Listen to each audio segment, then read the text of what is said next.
Hey everyone, and welcome back to Rebel Ramblings. I'm actually going to do my very first preview video. So what that means is basically I'm creating a Star Wars display in a room that is going to take some time to actually prep before it's ready to start creating that display. So between now and then, I figure I'm going to do a series, what I'm calling the preview series, which is just showcasing certain things I've gotten or certain things I already had that will be used in that eventual display. Now, one of the things that's so special about that, of course, is I want to create something I've always wanted since I was a kid, which is, so I remember going to see a Star Wars exhibit, which, at a museum that, if I remember correctly, that exhibit sort of basically traveled around the world. I had a bunch of the original, like, costumes and props, and a lot of the original models and stuff. And that was the kind of thing that really stuck out to me, was seeing all the original models. And a couple of them were, were just there. You could see them. And a couple of them were also set up in these little, like, mini dioramas. And that always stuck out to me. And even as a kid, I remember sometimes when I was done playing,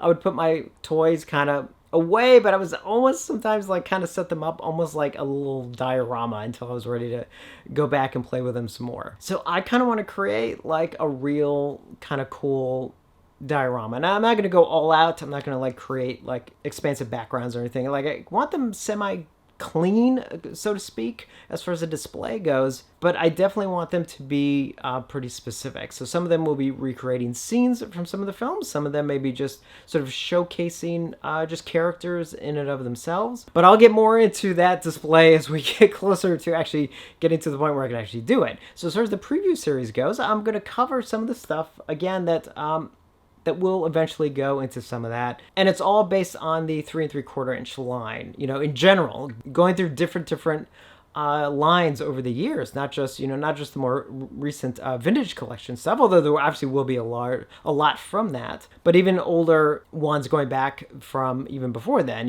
like the Legacy collection, even the Power of the Jedi, and even like some of the movie lines like Revenge of the Sith, and a lot of stuff like that. So it's going to be a nice mix of things, and I'm really, really excited to kind of get to that. And at least in the meantime, kind of want to talk about some of this stuff. And definitely for my first one, I decided to go with one of my most wanted pieces that I got not too long ago. Actually, just when was that? It was either the end of last year or the very beginning of this year. I can't remember. It was somewhere around there. Sort of as far as like, especially like vehicles and things like that, I've had a list for a while. The number one is definitely the Katana, Jabba's sail barge. I mean, that's definitely my number one. And I know that one's going to cost me like a ton. I mean, I know it's probably going to end up costing me about $2,000. But I definitely want to get one. I mean, that's one that, as I'm selling other stuff that I have, there will be money set aside for that. So, and hopefully, maybe within the year or so, that'd be great if I could finally get one. But that for sure is my number one for my collection.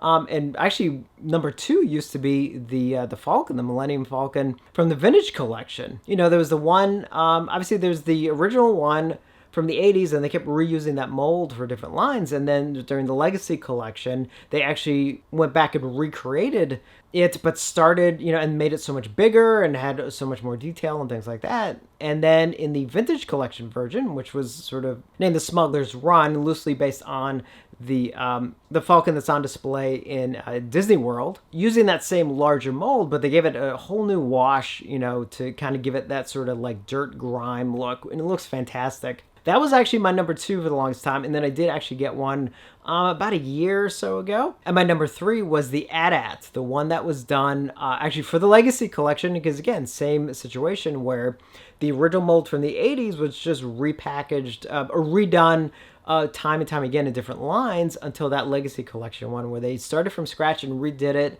And again, it's a lot larger and a lot more detail and things like that. And it was re-released in the Vintage collection line in both The Empire Strikes Back and Return of the Jedi. From what I could tell, I don't think The Empire Strikes Back one in the Vintage collection did too much of a different paint job to it. And then the one for Return of the Jedi, they did dirty it up a little bit, especially around the feet and everything, because it's obviously supposed to be, moving around Endor. I really wanted the one on Empire, and I kind of decided, well, which one do I go? Do I go with the Legacy collection? Do I go with the Vintage collection one? Because the Vintage collection one didn't really add anything that was obvious that I could tell as far as like a paint job or anything like that. That was still similar to the Legacy collection. I decided to go with the Legacy Collection one, especially since I was able to get it for pretty much half of what the Vintage Collection one goes for. Still a lot of money, but really happy to get it. And this thing is just huge. I cannot wait to get this thing open and get it displayed eventually. So here's the box for the AT-AT. As you can tell, this is from the Legacy Collection, and it says over 2 feet tall once it's all assembled. Obviously, it's not assembled in the box. You do have to put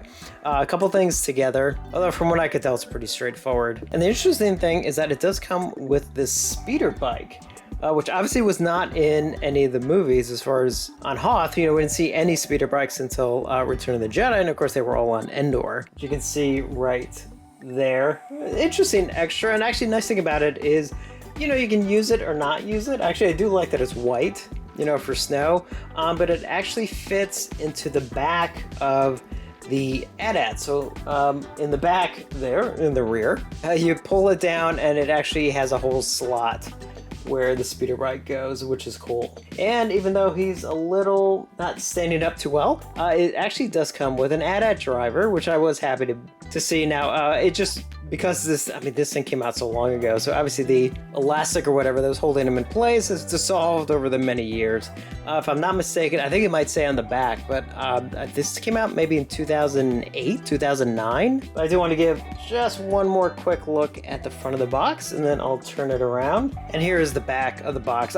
Geez, I can't wait to actually have a proper space to not only showcase everything, but also to obviously open it up and start displaying it. So in the meantime, just bear with me as I'm showing you everything on this chair. At least on the back here, it gives you some ideas of some of the very cool functions. And you can see in the middle, just the fact that, like, even just from a design standpoint, that they completely redesigned it for this line. It's not the exact same one from the 80s, although there are a couple of similar things, but overall, brand new design, really to match the film a lot more. As you can see down here too, just a couple extra bits, the guns in the front to light up and move. Now that is very similar to the version from the 80s. Probably one of the big thing, and one of the pluses about having it so big, what they call the command section, which is up in the front. The original 80s mold, you could kind of barely fit like 2 figures in there, but in this new one, of course, you can fit at least 3 figures, 2 AT-AT drivers as well as a commander in the back, and it does have that little screen and some extra detail. So you have a grappling line, so you're going to attach Luke to it to kind of pull up, which is a nice extra. Come back to the one at the top. I'll readjust the light, but as you can see in this one right here, it's got a little handle, so you can actually move the head around in a little bit of an easier way. So right there, you can see that that's where the speeder bike goes into the back. It's got a rappelling platform there. And I get this one. You can see like it opens up and it's just has all kinds of stuff. The area in the back actually has a lot going on for it. And as you can see there, AT-AT holds up to 20 figures. I have no intention of using that many, but still, it's a nice option, I guess, if I need it. And I don't know if you can see that. There it says copyright 2009. So yeah, this goes back to 2009. This is one I cannot wait to open. This is probably going to be one of the first ones to open. If anything, I just want to kind of put it together and actually see what it looks like in person. I've never seen one of these in person. I've actually seen a lot of other videos and stuff like that and pictures, but never seen one in person. Even though I may not be able to display it right away, I have a feeling when the time comes, this is one of the first ones I'm going to grab for. So as you can tell, hopefully even by the box, that thing is huge, especially once it's all together. It is big. And I do have some snow speeders. I got actually a couple different kinds. I got 2 different kinds actually of snow speeders that, again, will eventually be set up in that display. Oh god, I can't wait to get started. Unfortunately, but I got a little ways to go. But that's going to be fun once we get to that moment where we start kind of setting it up, because I'm going to need a lot of advice from you guys. But we got to get through the first part of the journey first, which is I need to get that room cleared out so that I can get a lot of the stuff in there. And once that room is also a little bit more presentable as well, I actually am going to start doing a lot of the videos. Right now I'm in my movie room, but a lot of videos going forward will be in that room once it's ready. So yeah, the AT-AT, which was, and I do call it an AT-AT, I call it AT-AT if it makes you better, but I know it as the AT-AT, so I'm going to probably just continue calling it that. That was my number 3, and then when I got the Falcon, it became my number 2, and of course now I have that. The Katana still number 1, and again, we'll see. But I cannot think of a better one to actually start this preview series with than with that one. Just kind of seemed fitting because it was definitely one I was so excited to get. And moving forward, of course, there's going to be a mix. Some of the stuff will be ships, some stuff will be figures and things like that. It's going to be a nice mix of stuff. So definitely let me know your thoughts on the AT-AT. Do you have one? Do you have one from the Vintage Collection? Let me know your thoughts and how do you like set it up. And if you can, please like the video, subscribe for more. Hopefully I can keep you around for a very long time. Definitely get us all kind of interacting with each other. Really happy to have this one be the kickoff to my preview series. And as always, thank you for watching, and I will see you on the next one.